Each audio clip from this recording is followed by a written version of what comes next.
नमस्कार दोस्तों, weekly market update में आप सभी का स्वागत है।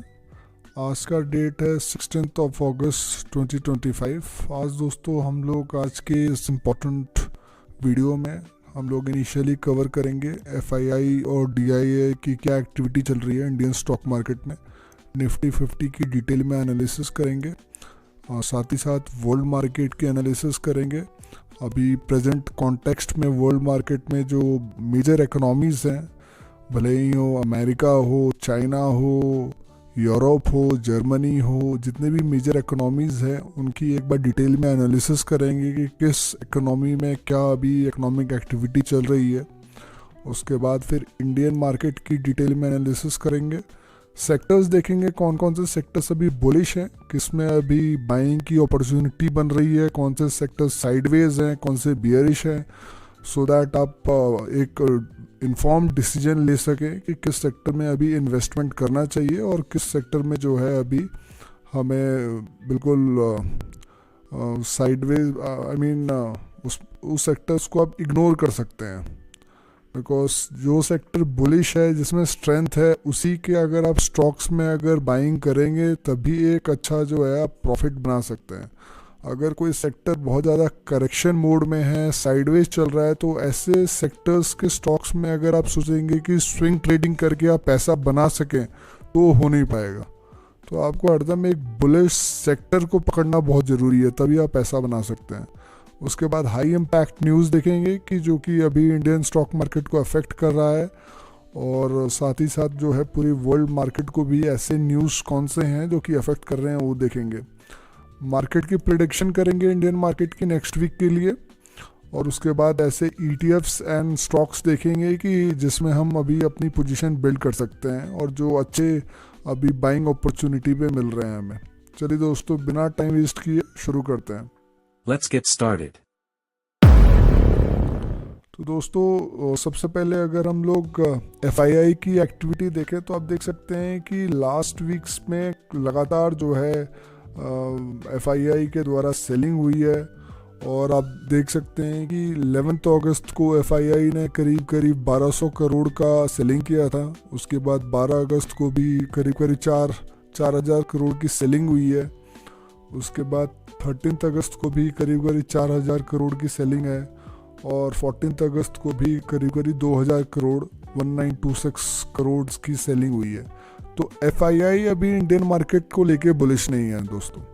अभी इंडियन मार्केट में निफ्टी जो भी पोजीशन अपनी होल्ड कर पा रहा है, जस्ट जो DII हैं उनके थ्रू जो बाइंग हो रही है, जो इंडियन म्यूचुअल फंड हाउसेस हैं वो लोग जो बाइंग कर रहे हैं, उसी कारण जो है मार्केट जो है सस्टेन कर पा रहा है, होल्ड कर पा रहा है। बट जब तक FII तेज़ी से बड़ी क्वांटिटी में बाइंग शुरू नहीं करेंगे इंडियन मार्केट में, तब तक निफ्टी जो है साइडवेज ही चलती रहेगी। तो अभी वो लोग कहीं ना कहीं बुलिश नहीं है। इसका एक स्पष्ट कारण ये है कि ट्रंप ने जो है पूरी वर्ल्ड में जो टैरिफ वॉर की जो घोषणा कर रखी है, और हरदम जो है कुछ ना कुछ टैरिफ से रिलेटेड न्यूज़ लाते रहते हैं। मेजर जितने भी इकोनॉमीज़ हैं, जो बड़े बड़े इंस्टीट्यूशनल इन्वेस्टर्स हैं, सबको एक स्टेबिलिटी की ज़रूरत होती है, तभी वो अपना पैसा किसी मार्केट में जो है इन्वेस्ट करते हैं और उसको होल्ड करके रखते हैं। बट वो इतने ज़्यादा रेसिप्रोकल टैरिफ की बात करते हैं, फिर वॉर्स की बात करते हैं, फिर अलग अलग जो तरीके से जो हैं वो एक तरह से जो है वो चाहते हैं कि जो बड़े बड़े इंस्टीट्यूशनल इन्वेस्टर हैं वो पूरा पैसा जो है अमेरिका में ही लगाएं, बाकी कंट्रीज़ में इन्वेस्ट ना करें। इस तरह तरह की जो पॉलिसीज़ हैं वो कहीं ना कहीं जो है FIIs के दिमाग में रहता है कि वो सोचते हैं कि कौन सी इकोनॉमीज़ हैं जिनमें जो है इन्वेस्ट करके उनको जो है उनके अच्छे रिटर्न्स बन सकते हैं। तो उनके और ऊपर से जो है ट्रम्प जो है हर 10 दिन 15 दिन में अपनी जो अनाउंसमेंट है वो भी चेंज कर देते हैं, अपने बयान भी चेंज कर देते हैं। तो इसलिए मार्केट कोई क्लियर कट उसको डायरेक्शन मिल नहीं पा रहा है। मार्केट कोशिश कर रहा है बॉटम से रिकवरी करने का, और उसके बाद फिर से गिर जा रहा है।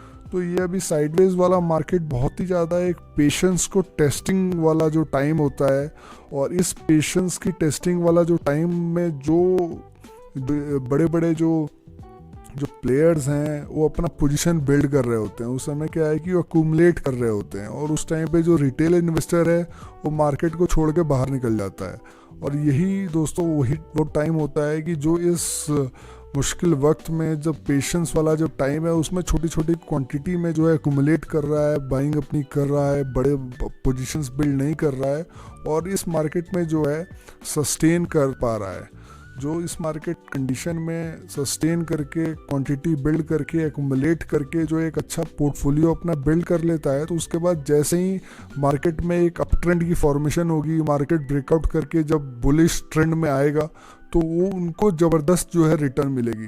बट जो रिटेल इन्वेस्टर्स मार्केट जब बुलिश हो जाएगा उसके बाद जब घुसने की कोशिश करेंगे तो वो बड़ा रिटर्न बना नहीं पाएंगे। वो समहाउ जो है कहीं ना कहीं जो है एक जो हायर प्राइस पे बाई करेंगे और उतना अच्छा रिटर्न नहीं बना पाएंगे, और कहीं ना कहीं जब मार्केट रिटर्न दोबारा से जब रिवर्सल वाला मोड में होगा तो उस टाइम पे हायर जो प्राइजेस हैं उसमें फंस जाएंगे। तो इसीलिए ये दोस्तों जब भी बियर मार्केट है और साइडवेज मार्केट है तो बहुत ही अच्छा एक अपॉर्चुनिटी होता है, लाइफ टाइम अपॉर्चुनिटी होता है, जिसमें आपको डेफिनेटली अपनी पोजीशन बिल्ड करके अपना पोर्टफोलियो धीरे धीरे करके अच्छे जो फंडामेंटली अच्छे स्ट्रॉन्ग जो स्टॉक्स हैं, अच्छे जो ETFs हैं उसमें अपना पोजीशन बिल्ड करना चाहिए। मैं जनरली ज़्यादा एम्फेसिस अभी ETF में दे रहा हूँ, बिकॉज जब मार्केट में सर्टेनिटी नहीं है तो उस टाइम पे ETF में इन्वेस्ट करना बहुत ज़रूरी होता है, ताकि आपका कैपिटल सेव रहे, और साथ ही साथ जब मार्केट में एक अच्छा ट्रेंड का फॉर्मेशन होगा तो आप बहुत अच्छा रिटर्न बना पाएंगे।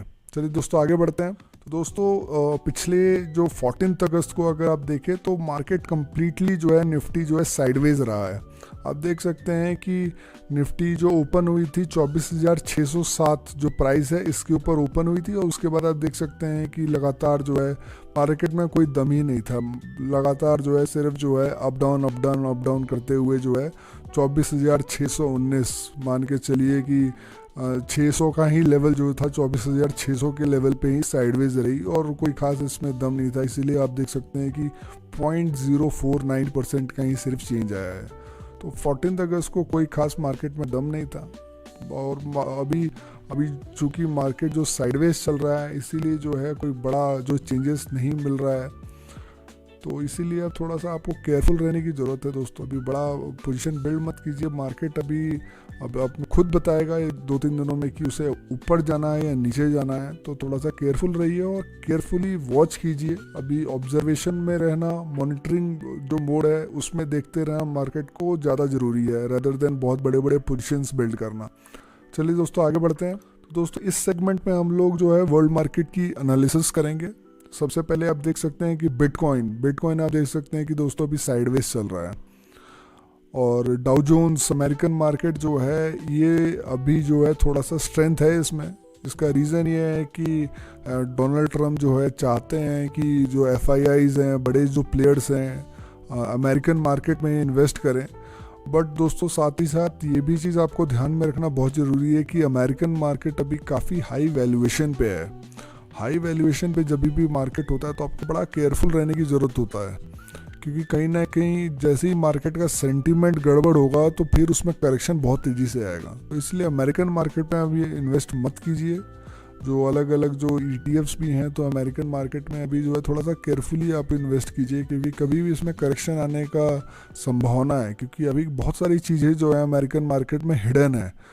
ट्रम्प बहुत सारी जो सच्चाई है उसको छुपा के बैठे हुए हैं, ठीक है। तो अभी धीरे धीरे जब इकोनॉमिक बहुत सारे जो रेटिंग्स हैं और जो एनालिसिस और बहुत सारे जो एजेंसीज हैं जब वो अपनी इंफॉर्मेशन रिवील करेंगे तो आपको पता नहीं कि बड़ी बड़ी जो चीज़ें जो सीक्रेट बातें जो हैं खुल के बाहर निकलेंगी। तो अभी हाई वैल्यूएशन पे जब भी मार्केट होता है तो थोड़ा केयरफुल रहना चाहिए, उसमें घुसना नहीं चाहिए, नहीं तो आप हायर प्राइजेस में फंस जाएंगे उसमें।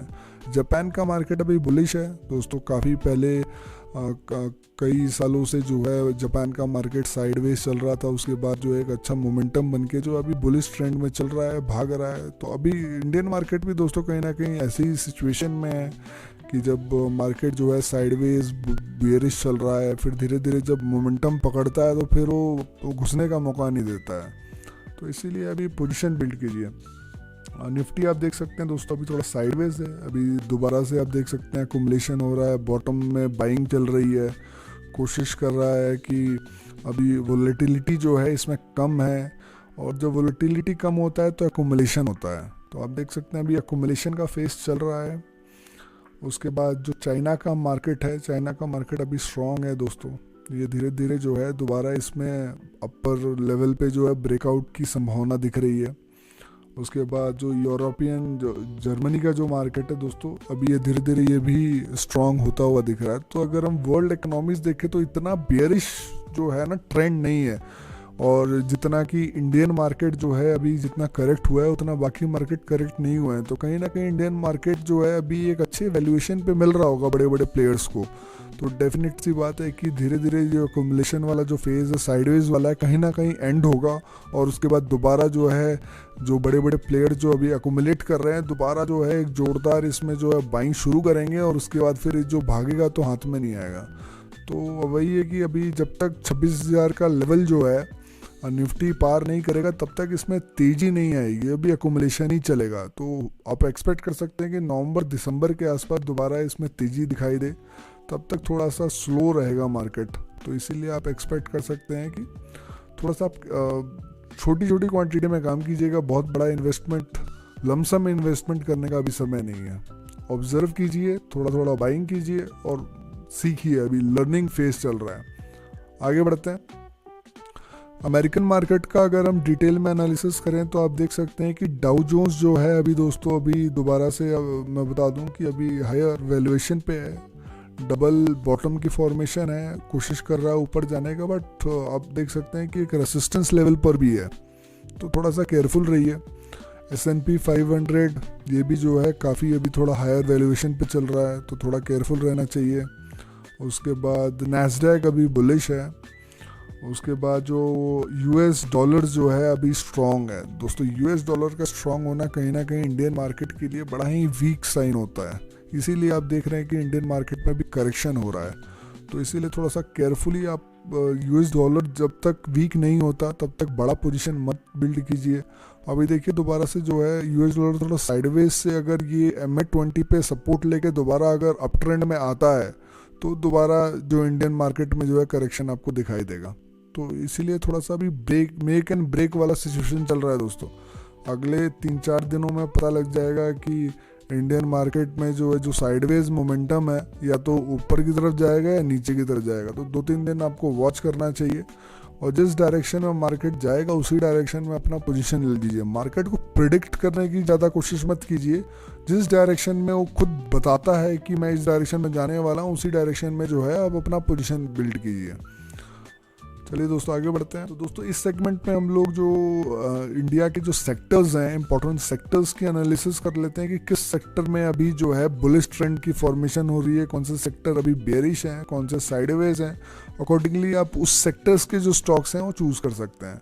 सबसे पहले अगर हम लोग देखें तो इंफ्रास्ट्रक्चर सेक्टर दोस्तों अभी थोड़ा साइडवेज हो गया, कमज़ोर हो चुका है, काफ़ी कमज़ोर हो गया है। उसके बाद IT सेक्टर बियरिश चल रहा है दोस्तों। IT में सबसे ज़्यादा करेक्शन आया है। इसका कारण है कि जो AI आर्टिफिशियल इंटेलिजेंस का जो आया है IT सेक्टर में, तो जो IT की कंपनी है उनको समझ में नहीं आ रहा है कि इस जो फेस जो है टेक्नोलॉजिकल जो शिफ्ट है उसके साथ किस तरह से अपनी जो बिजनेस मॉडल को किस तरह से अडेप्ट करें। काफ़ी AI ने बहुत सारा जो है जॉब को कट किया है, बहुत सारी चीज़ें ऑलरेडी ऑटोमेट हो चुकी हैं।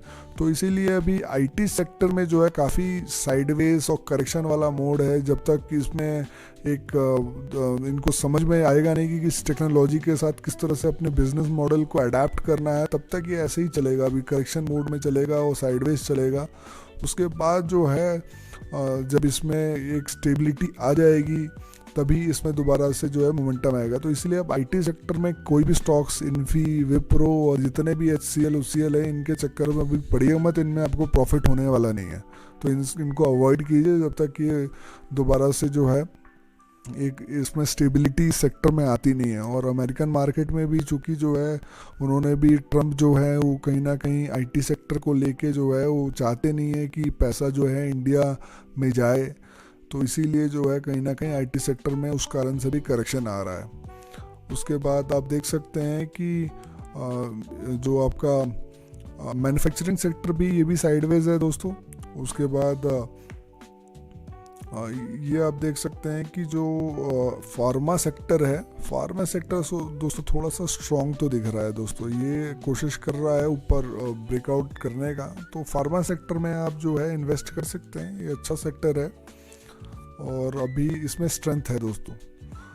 उसके बाद आप जो ऑटो सेक्टर है, ऑटो सेक्टर में दोस्तों काफ़ी अच्छा अकोमोलेशन हो चुका है और ये भागने के लिए तैयार है। ऑटो सेक्टर्स में डेफिनेटली आप पोजीशन बिल्ड कीजिए, ये अच्छा सेक्टर है और ये भागेगा। पीएसयू सेक्टर दोबारा से करेक्शन से थोड़ा साइडवेज हो चुका है, बट पीएसयू सेक्टर में भी स्ट्रेंथ दिखाई दे रही है दोस्तों। प्राइवेट बैंक बियरिश जा चुका है, तो अभी प्राइवेट बैंक एचडीएफसी जैसे बैंक्स और जो इस तरह से हैं इनके अंदर अभी पोजीशन मत बिल्ड कीजिए, अदरवाइज आपको लॉसेस होंगे। उसके बाद बैंकिंग सेक्टर भी थोड़ा सा अभी करेक्शन मोड में दिखाई दे रहा है, तो थोड़ा सा मार्केट जो है काफ़ी अभी करेक्शन मोड में ही दिख रहा है, इतना स्ट्रॉन्ग है नहीं। उसके बाद एफएमसीजी सेक्टर भी आप देख सकते हैं कि ये भी साइडवेज है। उसके बाद जो आपका फाइनेंशियल सर्विसेज सेक्टर भी साइडवेज दिख रहा है। उसके बाद रियलिटी सेक्टर भी बियरिश हो चुका है, तो रियलिटी के स्टॉक्स में भी आपका पैसा नहीं बनने वाला है। उसके बाद डिफेंस सेक्टर, इसमें बहुत ज़्यादा करेक्शन हुई है, क्योंकि जैसे ही इंडिया पाकिस्तान के बीच में वॉर हुआ था, उसके बाद इजराइल की वॉर हुई थी, उसके बाद जो रशिया के बीच में टेंशन था, उस टाइम पे बहुत तेज़ी से स्टॉक्स भागे थे और उसके बाद फिर प्रॉफिट बुकिंग शुरू हो गई उसमें, और इसीलिए जो है अभी एक करेक्शन मोड में दिख रहा है, इसमें और करेक्शन हो सकता है। उसके बाद एमएनसी जो सेक्टर है, इसमें ये भी साइडवेज है। तो दोस्तों जितने भी सेक्टर्स अगर हम देखें तो उतना ज़्यादा स्ट्रॉन्ग मोमेंटम दिखाई नहीं दे रहा है, तो आपको थोड़ा केयरफुल रहने की आवश्यकता है। तो अभी दोस्तों इस सेक्टर में हम लोग देख लेते हैं कि कौन से ऐसे न्यूज़ हैं जो कि मार्केट को अफेक्ट कर सकते हैं। तो सबसे पहले एफओएमसी की जो मीटिंग है, जो फेड की मीटिंग है, 20 अगस्त को शेड्यूल है, जिसमें आप एक्सपेक्ट कर सकते हैं कि जो दोबारा से जो है फेड अपना इंटरेस्ट रेट का डिसीजन देगा। बट अभी फेड जो है कहीं ना कहीं कोई खास इसका इम्पैक्ट पड़ नहीं रहा मार्केट के ऊपर। जो डोनाल्ड ट्रंप हैं ऑलरेडी जो है छाए हुए हैं, उन्होंने अभी जो इनके जो पॉवेल को भी सैक कर दिया था, इस तरह के बहुत सारे जो डिसीजंस उन्होंने लिए हैं, तो कहीं ना कहीं ट्रंप ही जो है वर्ल्ड की मार्केट्स को जो अभी गवर्न कर रहे हैं। उन्हीं के द्वारा जो आप देख सकते हैं कि जो अनाउंसमेंट कर रहे हैं उसके कारण जो है मार्केट जो है उस पर रिएक्ट कर रहा है। तो आप देख सकते हैं लेटेस्ट न्यूज़ अगर हम देखें तो अभी ट्रंप जो है soften stance on India China tariff, ये भी अभी जस्ट न्यूज़ आया है कि वो थोड़ा सा टैरिफ को लेके जो है, जो अभी बढ़ाया था उन्होंने 25% से 50%, इस तरह से जो है एक व्यापारी की तरह जो है नेगोशिएशन कर रहे हैं, टाल मटोल कर रहे हैं कि कौन सी कंट्री उनकी बातों पे किस तरह से रिएक्ट कर रही है। तो यही सब चल रहा है अभी। तो इसीलिए जो है ये जब तक इनका जो थॉट प्रोसेस एक स्ट्रीमलाइन नहीं होगा, इनकी पॉलिसी जब तक स्ट्रीमलाइन नहीं होंगी, तब तक जो है मार्केट ऐसे ही अप डाउन जो है करता रहेगा। तो चाइना को लेके, उसके बाद रशिया की ऑयल को लेके भी इन्होंने काफ़ी जो है बोला था कि ये इंडिया को भी पेनलाइज करेंगे, कि रशिया का जो ऑयल का इंपोर्ट ना करें, चाइना को भी पेनलाइज करेंगे। तो इस तरह के जो न्यूज़ेस जो मार्केट में आए थे, तो उस पर मार्केट रिएक्ट कर रहा है और हो सकता है काफ़ी हद तक कर भी चुका है। तो जैसे ही ये सब फैक्टर्स को जो है मार्केट जैसे ही अपना उसको मार्केट ऑलरेडी जब रिएक्ट कर जाएगा, स्टेबलाइज मार्केट हो जाएगा, तो उसके बाद जो है कहीं ना कहीं दोबारा फिर ये सब न्यूज़ेस का ज़्यादा कोई इफेक्ट पड़ेगा नहीं मार्केट पे। तो अभी वही चल रहा है। अभी देखिए टैरिफ वॉर के अलावा और कोई बड़ी खबर तो आ नहीं रही है, क्योंकि कोई और कंट्रीज़ के बीच में अभी कोई बड़ा सा कोई वॉर लाइक सिचुएशन भी इस तरह का कोई क्रिएट नहीं हो रहा है। तो अभी पूरा का पूरा मार्केट जो है ट्रंप ही उसको चला रहे हैं। तो ये न्यूज़ जो है मार्केट को अफेक्ट कर सकता है। चलिए दोस्तों आगे बढ़ते हैं। तो दोस्तों इस सेगमेंट में हम लोग देख लेते हैं कि निफ्टी 50 की हम लोग एनालिसिस कर लेते हैं, प्रिडिक्शन कर लेते हैं नेक्स्ट वीक के लिए कि निफ्टी 50 में क्या एक्टिविटी होने की संभावना है नेक्स्ट वीक में। तो आप देख सकते हैं कि निफ्टी जो है अभी 24,600 का जो लेवल है इसके ऊपर खड़ी है। जो नेक्स्ट रेसिस्टेंस का लेवल है 24,700 का जो लेवल है, अभी जो रेसिस्टेंस 700-800 वाला लेवल है, अभी रेसिस्टेंस का काम करेगा, तो जो कि रेसिस्टेंस के काफ़ी अभी करीब है। और जो नियरेस्ट सपोर्ट लाइन है 24,400 का लेवल है, जो कि एक बहुत ही ज़्यादा स्ट्रॉन्ग इंपॉर्टेंट सपोर्ट है। जब भी प्राइस इस पे आई है तो उसने डेफिनेटली सपोर्ट लिया है और दोबारा ऊपर गई है। आप देख सकते हैं कि ये मल्टीपल सपोर्ट लाइंस है। आप भले ही 3 महीने का चार्ट उठा लें, 4 महीने, 6 महीने पुराना चार्ट उठा लें, तो जब भी मार्केट 24,000 का जो लेवल है 24,400 के लेवल पे आई है, तो उसके बाद से जो एक अच्छा मोमेंटम इसको मिला है, तो इसीलिए मार्केट दोबारा से आके इसी लेवल पे जो इसने सपोर्ट लिया है और दोबारा ऊपर जाने की कोशिश कर रही है। बट जब तक ये MA20 जो लेवल है, जो 24,800 वाला जो रेसिस्टेंस लेवल है, जब तक ये ब्रेकआउट नहीं होगा तब तक मार्केट में जो है तेज़ी आएगी नहीं। तो आप एक्सपेक्ट कर सकते हैं कि नेक्स्ट वीक में अगर कोई मार्केट में कोई नेगेटिव न्यूज़ ना आए तो ये 24,700-800 का लेवल है, निफ्टी इसको ब्रेकआउट करेगी और ऊपर जाने का कोशिश करेगी। और उसके बाद जो है नेक्स्ट लेवल जो है 25,000 का होगा। तो अभी आप देख सकते हैं कि मल्टीपल रेसिस्टेंस हैं जिसपे निफ्टी जो है अभी इसको पार करना है। उसके बाद ही जो है निफ्टी जो है 26,000 का लेवल जो है ऑल टाइम हाई को जब ब्रेकआउट कर पाएगी। तो अभी 26,000 का लेवल काफ़ी दूर है दोस्तों। अगले आने वाले 3 महीने में तो 26,000 का लेवल पार नहीं कर पाएगी, और जब तक 26,000 का लेवल पार नहीं होगा तब तक मार्केट में बहुत तेज़ी जो बुलिश ट्रेंड नहीं आने वाला है। तो मार्केट ऐसे ही पिंग पोंग की तरह ऊपर नीचे करके जो है डांस करते रहेगा।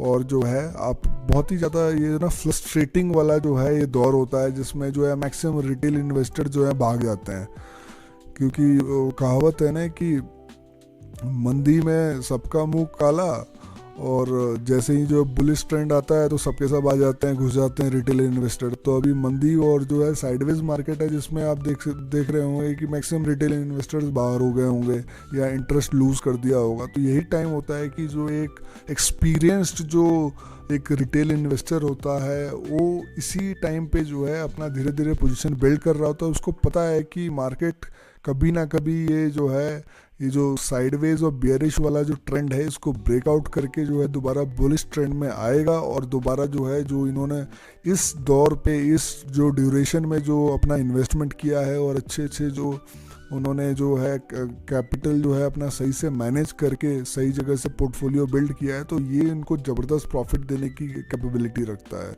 और वही जो नए रिटेल इन्वेस्टर आते हैं जो नए 6 महीने 1 साल पुराने 2 साल पुराने हैं, तो वो लोग जो है इस मार्केट की कंडीशन में समझ नहीं पाते हैं कि उनको करना क्या है, क्या एक्टिविटी करना है, और कहीं ना कहीं जो है फ्रस्ट्रेट होके या तो वो बहुत बड़ा लॉस कर जाते हैं या फिर जो है मार्केट से एग्जिट होके भाग जाते हैं।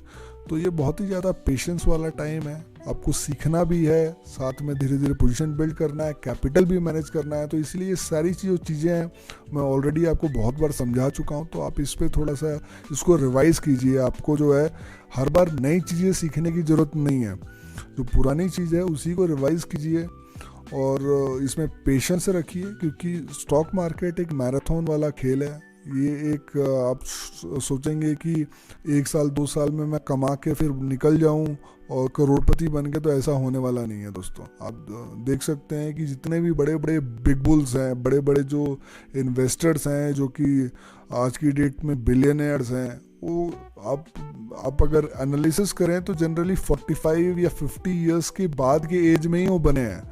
कोई भी आपको नहीं मिलेगा कि जो 30 ईयर्स में जो है 35 ईयर्स में जो है बिलियनर बन गया है, ठीक है। वो बहुत ही एक आध जो है बहुत एक्सेप्शनल केसेस होते हैं। तो इसीलिए स्टॉक मार्केट को एक मैराथन की तरह लीजिए कि इसमें आप अगर आए हैं तो 15 साल 20 साल इसमें रहें, और इसके बाद जो है अगर आप टिक गए 15 साल 20 साल तो आपको बिलियनर बनने से कोई नहीं रोक सकता है। बट प्रोवाइडेड आपको जो है इसमें टिकना है, टिकने के लिए सीखना ज़रूरी है, और साथ ही साथ जो है आपको जो है इस मार्केट कंडीशंस में जो है हर मार्केट कंडीशन में काम करना आना चाहिए। तो दोस्तों अभी देखिए निफ्टी जो है साइडवेज हो रखा है, कोई खास इसमें स्ट्रेंथ नहीं है, थोड़ा सा अभी केयरफुल रहने का ज़रूरत है आपको। आगे बढ़ते हैं दोस्तों। तो दोस्तों इस सेगमेंट में जो है मैं एक बार आपको एक्सप्लेन कर देता हूँ कि कौन कौन से ऐसे ETFs हैं जिनमें आप पोजीशन बिल्ड कर सकते हैं। दोस्तों अभी जो है प्रेजेंट मार्केट कंडीशन में ETFs जो है बहुत अच्छे जो है एक इंस्ट्रूमेंट है काम करने के लिए, जो कि आपको ज़बरदस्त प्रॉफिट बना के दे सकते हैं। प्रोवाइडेड आप कैपिटल मैनेज करके जो है इसको अच्छे जो ETFs हैं उनमें अपना पोजीशन बिल्ड करें, और इसमें जो है पेशेंटली जो है थोड़ा थोड़ा करके जो है इन्वेस्टमेंट करते रहें। और ये देखना आपको जो है आने वाले जो 3 महीने 4 महीने या 6 महीने बाद जो है आपको ज़बरदस्त रिटर्न देंगे। तो इनमें सबसे पहले आप PSU बैंक जो बीज है ये अच्छा है, ऑटो बीज, ये ऑल टाइम जो है जो एवरग्रीन सेक्टर्स हैं, ये सेक्टर्स ऐसे हैं जो कि चलने ही चलने हैं, क्योंकि पूरी इकोनॉमी ड्रिवन इसी से ड्राइव की जाती है। बैंकिंग सेक्टर जो है किसी भी इकोनॉमी का जो है बैकबोन होता है, तो इसीलिए इस सेक्टर में आपको डेफिनेटली इन्वेस्ट करना चाहिए। उसके बाद ऑटो सेक्टर के बिना कोई जो है इकोनॉमी चलती नहीं। हर किसी को गाड़ी खरीदना है और एक लग्जरी वाली लाइफ चाहिए। जैसे कोई पैसा कमाता है तो पैसा कमाने के बाद या तो फ्लैट खरीदता है या फिर वो गाड़ी खरीदता है, ठीक है। तो ये आपको क्वालिटी ऑफ लाइफ और आपकी जो है बेसिक नीड है आज की डेट में, तो इस सेक्टर में डेफिनेटली आपको इन्वेस्ट करना चाहिए। उसके बाद CPSE और भारत 22 और HDFC स्मॉल कैप ETF है, ये भी एवरग्रीन ETFs हैं, इनमें भी डेफिनेटली आप इन्वेस्ट कीजिए। उसके बाद रियलिटी और जो इंफ्रास्ट्रक्चर है ये भी एवरग्रीन है, अभी काफ़ी चीप वैल्यूएशन पे मिल रहा है, तो आपको इसमें भी पोजीशन बिल्ड करना चाहिए। उसके बाद कुछ नए ETFs मैं आपके लिए खोज के लाया हूँ जो कि अभी बहुत ही लेटेस्ट में रिलीज़ हुए हैं, जो कि आपको काफ़ी चीप वैल्यूएशन पे अभी मिल रहे हैं। जैसे मिराई एसेट का Nifty small cap 250 momentum quality ETF है, और मिराई एसेट का निफ्टी 500 मल्टी कैप ETF है, ये भी काफ़ी चीप वैल्यूएशन पे अच्छे अभी आपको वैल्यूएशन पे मिल रहा है, जिसमें आप इन्वेस्ट कीजिए। और इसमें किस तरह से काम करना है, जो मैंने कैपिटल मैनेजमेंट की जो कला है ऑलरेडी बहुत बार मैंने अपने वीडियोस में एक्सप्लेन किया है, तो उस वीडियोस में आप जाके अगर पुराने वीडियोस में चेक करेंगे तो इसको मैंने बहुत बार एक्सप्लेन किया है कि अगर आपके पास 1 लाख कैपिटल है तो किस तरह से जो है हर दिन आप कितना इन्वेस्ट कर सकते हैं, वीकली आपका जो है कितना मैक्सिमम आपका इन्वेस्टमेंट का होना चाहिए, जो आपका कितना कैपिटल आपको लगाना चाहिए और कितना बचा के रखना चाहिए। तो उस तरह से मैंने काफ़ी बार एक्सप्लेन किया है कि पूरे मंथ में जो है आपका कितना जो है पैसा जो है आपको मार्केट में इन्वेस्ट करना है, कितना आपको सेविंग अकाउंट में बचा के रखना है और किस तरह से काम करना है। अगर कैपिटल आप सही से मैनेज नहीं कर पाएँ तो आप लंबे टाइम तक मार्केट में नहीं टिक पाएंगे, तो वो बहुत इंपॉर्टेंट है। आप जाके डेफिनेटली उस वीडियोज़ को चेक कीजिए। चलिए दोस्तों आगे बढ़ते हैं। तो दोस्तों इसी के साथ हम इस वीडियो के एंड में आ चुके हैं। तो एक बार मैं समराइज़ कर दूं, आज हमने वर्ल्ड मार्केट की एनालिसिस की, इंडियन मार्केट की एनालिसिस की, उसके बाद इम्पोर्टेंट न्यूज़ देखा कि जिसके कारण जो है इंडियन मार्केट में अफेक्ट हो सकता है। मार्केट जो है या तो करेक्शन में जाएगा या फिर अप ट्रेंड में जाएगा। ये बहुत ही अच्छी तरीके से मैंने जो है मार्केट की जो प्रेडिक्शन है उसमें एक्सप्लेन किया हुआ है। निफ्टी की जो प्रेडिक्शन है उस सेगमेंट में एक्सप्लेन किया है, उसमें डेफिनेटली आप जाके उसको देखिए। उसके बाद जो है हमने जो एक्शन अभी लेना है इस प्रेजेंट मार्केट सिनेरियो में मैंने एक्सप्लेन किया कौन कौन से ETF हैं जो कि बहुत ही अच्छे वैल्यूएशन पे अभी अवेलेबल है, जिसमें जाके अगर आप अभी पोजीशन बिल्ड करेंगे, अपना कैपिटल जो है बड़े ही सोच समझ के अगर आप इन्वेस्ट करेंगे तो वही आने वाले जो है 6 महीने में 7 महीने में आपको ज़बरदस्त रिटर्न बना के देंगे। तो उस सेगमेंट में मैंने बहुत अच्छे से एक्सप्लेन किया हुआ है। तो दोस्तों इसी के साथ मैं आज का वीडियो समाप्त करना चाहूँगा। अगर वीडियो से आपको कुछ सीखने को मिला हो तो please don't forget to like, subscribe and share with your friends. मैंने अपने लेटेस्ट वीडियो का लिंक जो है डिस्क्रिप्शन में ऐड कर दिया है, उसे ज़रूर जाके देखें। मिलते हैं नए वीडियो में। टिल देन टेक केयर, जय हिंद।